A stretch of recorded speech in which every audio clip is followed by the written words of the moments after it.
Guys, these last several days for Ukrainians were absolutely insanely good. Just to say the least, they were able to kick Russians out of the very crucial city. Then several big convoys of Russian military vehicles were destroyed in the east of Ukraine, and then also Ukrainians tried to bypass Crimea and land on another speed which never have been done before. But more about all of this in just a couple of minutes. What's up, investors? It's the Russian dude. Right here it says right here, Russian dude. And let's get straight to the point and talk about some ridiculous Russian propaganda. Oh! Today is just madness. Okay, so the reason I was screaming it is because we have screaming related propaganda. So right here you can see this dummy which is used most likely to perform like CPR, like all this kind of resuscitation, like these kind of activities. But the way this mannequin is screaming, this is very unsettling. I also have questions because the location of where this mannequin is located, you absolutely never gonna guess it in the million years. I'm gonna tell you where exactly it is. So it is not in the school. It is not in the hospital, it's not in the university, no. This mannequin for performing CPR exercises for some reason is located in one of poll stations where the next quote-unquote presidential elections in Russia will happen. Wow, like why specifically this place? Can any single person in the comments down below let me know why it is specifically in this place and why the mannequin looks absolutely terrified? I'm like, is this like an assumption? Is this like a guess? Are they trying to show us what will happen if you don't go vote for Putin? The mannequin is literally screaming from the bottom of his plastic heart, saying, "No, I don't want to vote for Putin, let me go." But like, no, you have to vote, otherwise you will be denazified.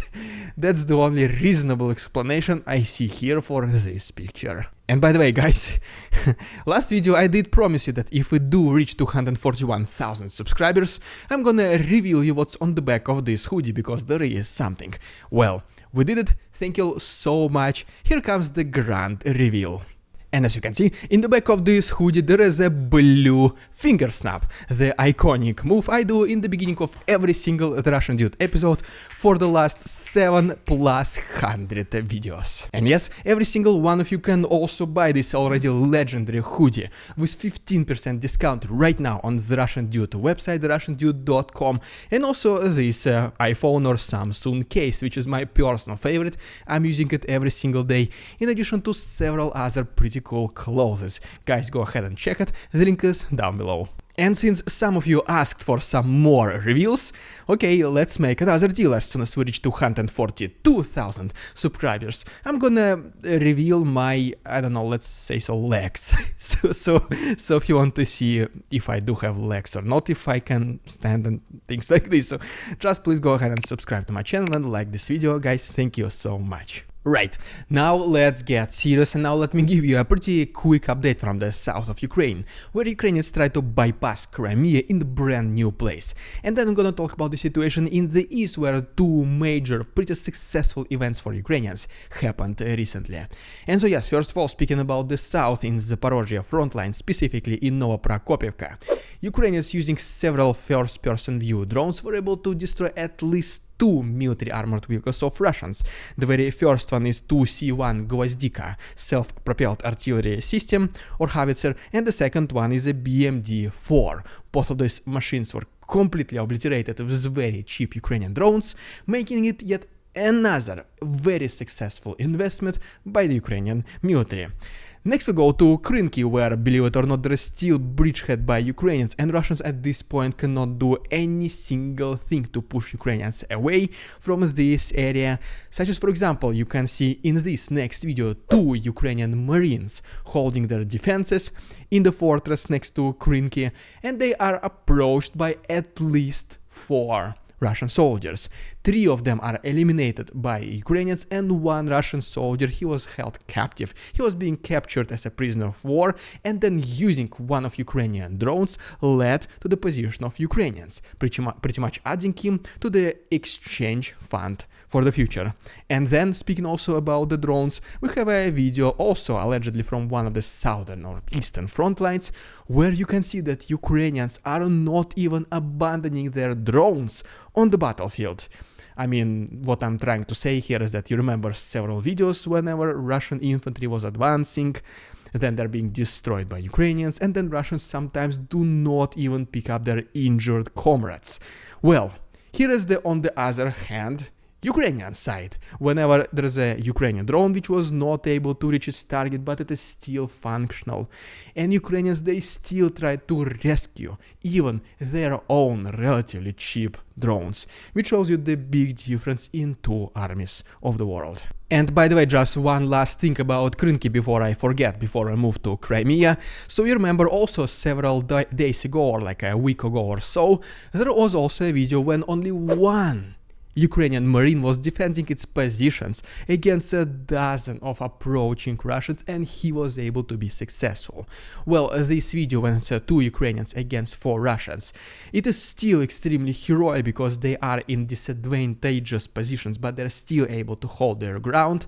And this video also has all the elements of surprise. It's like almost watching a action real life action. So for this reason, guys, I'm highly recommending you to go see it yourself. The full and uncensored version will be always on my Patreon. The link is down below. And so yes, now let's talk about Crimea really quick before switching our attention to the east. And so first of all, speaking about the Crimean bridge itself, which is a legitimate military target for Ukrainians at this very moment, and here is the reasoning by the Ukrainian military. They say that according to their intelligence data, at least 25% of Russian military armored vehicles that come into Ukraine, exactly, into Ukraine, not just the south of Ukraine, the entire Ukraine, the quarter of all the military vehicles approaching and entering the country goes from Crimean bridge, either by roads or by rail tracks. So for obvious reasons, destroying this bridge once again is a legitimate military target. This is what they are trying to show to their Western partners, specifically to Germany, because Olaf Scholz is still doubting whether he should send his Taurus long-range missiles to Ukraine or not, which will be extremely helpful for Ukrainians at final and total deconstruction of this structure. And yet another even bigger thing in Crimea happened recently. Specifically what I'm talking about is that several Ukrainian Marines, they took a boat and they tried to approach Crimean Peninsula from the west. But unfortunately, whenever they were met with a Russian fire, they had to make a forced stop in Tendriske speed, located right here, as you can see, this plot of land stretching from Kherson region all the way to the south. And unfortunately, Ukrainian Marines were eliminated by Russians.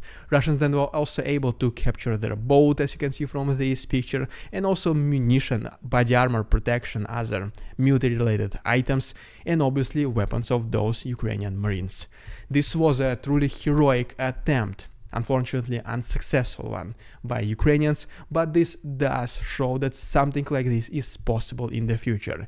You must take such risks, because at this very moment war, unfortunately, the initiative is in the hands of Russians. That is why by doing these things, by doing something completely unexpected, this is when you break through this stage of Russian offensive and you might switch the tide of war in your favor. Once again, unfortunately, at this moment it was not yet successful, but it does show you, as everyone else in the world, that such opportunities from time to time they arise for Ukrainians and they are taking them. But let's not give up hope that easy, because Ukrainians had truly amazing last several days in the east of Ukraine. First of all, it is worth mentioning that they were able to repel at least 11 assaults, which Russians attempted all the way from Sinkivka to Tabaivka, located in the northeast of Ukraine. And then also Russians were doing several waves of their favorite mid-assaults in Liman front line, located approximately right here. Once again, there was several waves of armored vehicles trying to approach Ukrainian positions, And Ukrainians, with the combination of their own artillery and drones, were able to, in time, find out about the upcoming plans of Russians. They were able to stop them and turn around every single one of these waves, destroying along the way a lot of armored vehicles of Russians and a lot of concentration of Russian infantry. And just like those 2 heroic Ukrainians versus 4 Russians in Crimea, the full version of this video of completely failed Russian offensive in Liman also will be available on my Patreon, the link is down below. And besides that, yet another assault group along with their armored vehicles of Russians was destroyed trying to advance close to Terny. Next we go to Avdiivka, at this point pretty much the most intense combat zone in the entire east of Ukraine, if not the entire Ukraine. And right here we have the newest satellite images which show the comparison of this city before the war and right now. And as you can see, it used to be just a regular small city, small town, where people were just going on with their everyday lives pretty much every single day. They were going to school, they were buying groceries, they were going to work, they were waking up, going to sleep, they were playing video games, they were calling their friends, going outside, just what a regular city does. Until Russians decided that this needs to stop, they need to liberate those Ukrainians from other Ukrainians doing some bad things to them. So they decided to invade Avdiivka, completely destroy it, burn it to the ground, where there is not a single building left standing. And then Russians were like, okay, our work is done here, please start thanking us. I don't know what else they were expecting. And well, that's the current condition of Avdiivka, which city needs to be fully rebuilt from the ground. And even until now, Russians still continue to try to advance to the west of this settlement, but Ukrainian defenses here are already much more complicated to pass through. So, for example, there were just truly incredible achievements that Ukrainian drone operators were able to achieve in the last several days. Specifically, the first one is that one single drone was able to eliminate at least 11 Russian soldiers, being like literally a mid-armor in one of their infantry fighting vehicles, as you can see from this video. And then there is also a cluster munition that Ukrainians are using against the position of Russians in Avdiivka. And lastly, last but not the least, is that Ukrainian drones were able to fully turn into one big ball of fire at least 2 more Russian extremely modern T-90M battle tanks. If you already know, the cost of these machines is dozens of millions of dollars, so by using drones which do not cost even a fraction of this cost, this was another confirmation of massively impressive investment by the Ukrainian military. And just in general, in Avdiivka frontline alone, Ukrainians were able to destroy 10 tanks, 24 infantry fighting vehicles, 5 armored personnel carriers, and 6 more other military vehicles of various kinds. But wait, there is more, because there was a convoy of Russian armored vehicles which was trying to advance to the west of Stepovе, and guess what? The entire convoy of at least 13 different armored vehicles such as tanks, infantry fighting vehicles and armored personnel carriers was destroyed by Ukrainians, not allowing Russians to advance any single meter.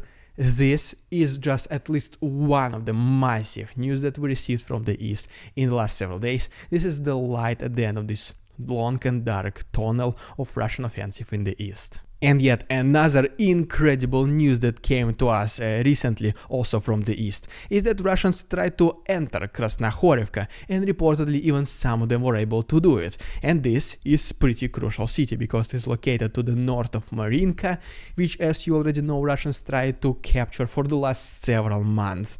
And yes, according to this map, it does look like they were able to succeed in this, but still, there is a lot of important cities, important roads which connect Marinka and another big city in the east called Vuhledar, which Russians were not able to capture since the beginning of this war. And long story short, if they want to be successful, cities like Krasnohorivka are important for them, and so this is exactly what happened. So Russians, some of them, they were able to enter it, and Ukrainians were able to kick them out, to push them out from Krasnohorivka, not letting, as you can see from this map, capture even any single block of this settlement. This is truly amazing news because, as you can see, offensive of Russians in this started to slow down significantly. And this is thanks to these small victories, which might sound insignificant, but these small details is what matters the most. Just because of protecting such cities, such small ones, what it seems at first sight, this is exactly how Ukrainians are able to slow down the offensive of Russians and keep their land unoccupied by Russians. Which obviously is not such a good news for Putin, because also, if you remember from my previous video, which right now appeared to my left side, Putin is also being abandoned by some of his most trusted allies, such as Belarus, where 12,000 Russian soldiers were kicked out of this country, and North Korea, which recently suspended the deliveries of munition to the Russian army. So it will be pretty curious to see the next several weeks, because we might see the advantage being seized by Ukrainians and they launching their counter-offensive maybe even a little bit earlier than anticipated. For this reason, guys, please once again subscribe to my channel. I will continue making these videos in the future for as long as it takes. Don't forget about the merch and 15% discount for the iconic yellow hoodie. The link to my merch website, russiandude.com, is down below. Thank you all so much, Patreons, for your support, and see you tomorrow.